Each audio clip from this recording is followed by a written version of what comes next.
Hello tout le monde, aujourd'hui on se retrouve dans le troisième tuto de cette semaine spéciale nourriture de l'automne et aujourd'hui je vais vous montrer comment réaliser ce crumble aux pommes avec du chocolat évidemment et cette idée était vraiment originale et ça m'a été donné par cet abonné, donc voilà un petit crumble aux pommes et j'ai adoré le faire donc j'espère que ça va vous plaire. Pour le matériel, vous aurez tout d'abord besoin de pâte translucide, de jaune translucide ou d'un mélange de jaune et de translucide, de champagne. Ensuite, il vous faudra des pastels secs, un rouleau, une brosse à dents, un pinceau, une aiguille, un outil en silicone si vous en avez un dotting tool, un scalpel, un autre dotting tool un peu plus fin, une lame et voilà pour les outils. Il vous faudra également une boule d'aluminium pour la texture et un emporte-pièce rond. Il faudra également de la fimo liquide mais je ne l'ai pas précisé. Pour commencer, on va venir faire une boule de champagne qu'on va venir aplatir au cran numéro 2 de la pasta machine et ensuite on va venir faire un cercle avec l'emporte-pièce pour faire la base du gâteau. Ensuite il va falloir pré-cuire un boudin de jaune translucide pour faire les morceaux de pommes et après avec un scalpel on va venir couper tout ça en petits morceaux. Donc tout d'abord on fait des simples morceaux qu'on coupe et ensuite on va venir tout recouper pour faire des miettes moins cylindriques en fait, vraiment comme des morceaux de pommes. Et ensuite avec du translucide on va venir le colorer en fait avec du pastel terre de sienne brûlée, donc vous pouvez faire des mélanges un peu avec du orange dans de la pâte translucide et voilà le résultat. Et ensuite on va venir incorporer tous les morceaux de jaune translucide pré-cuit à l'intérieur de la pâte translucide colorée pour faire en fait les pommes dans la pâte.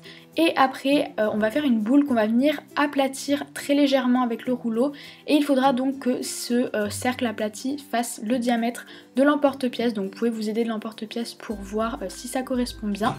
Et ensuite on va venir placer la garniture sur le disque champagne qu'on avait fait juste avant et on va venir souder le tout et également rouler les côtés en fait pour bien avoir quelque chose d'assez plat en fait sur les bords et éviter les bulles d'air après qu'on coupe les parts.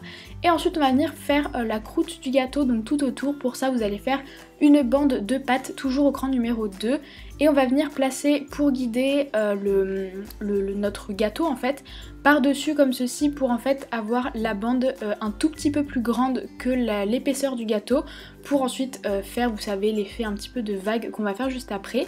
Et une fois que vous avez coupé les deux côtés vous allez venir tout simplement enrouler votre gâteau sur le tour avec cette bande de pâte et ensuite on va venir lisser toutes les démarcations. Donc personnellement je le fais avec le doigt, vous pouvez faire avec un outil si vous voulez mais si votre pâte est plutôt chaude ça devrait être assez efficace, mais faites attention de ne pas déformer le gâteau avec les autres doigts.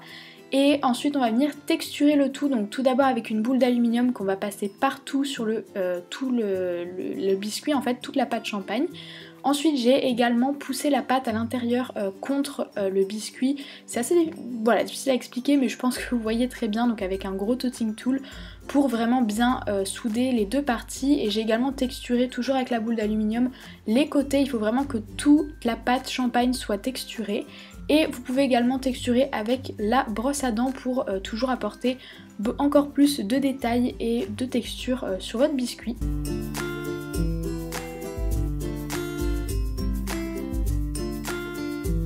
Ensuite on va venir colorer avec du pastel ocre tout le biscuit comme d'habitude, donc avec un pinceau. Vous venez en appliquer absolument partout.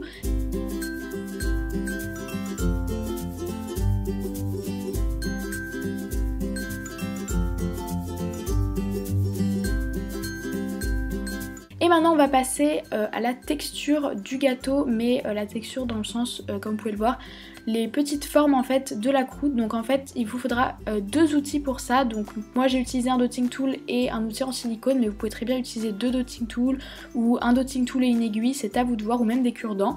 Et en fait on va venir torsader la pâte. Alors je pense que vous voyez très bien l'image, ça va être dur à expliquer, mais en gros vous appuyez en fait avec les deux outils des deux côtés, vous prenez en sandwich le morceau de pâte et vous appuyez d'un sens et puis de l'autre. Et ensuite avec l'outil en silicone je suis venue accentuer créer les petites vagues en fait en appuyant dedans des deux côtés pour vraiment former la croûte bien comme il faut. Donc il faut vraiment travailler cette étape, prenez le temps de bien travailler votre pâte. Et avec un plus gros outil en silicone, c'est totalement facultatif, vous pouvez utiliser un dotting tool aussi. J'ai bien renfoncé la pâte dans les creux pour avoir quelque chose de bien soudé, éviter les bulles d'air.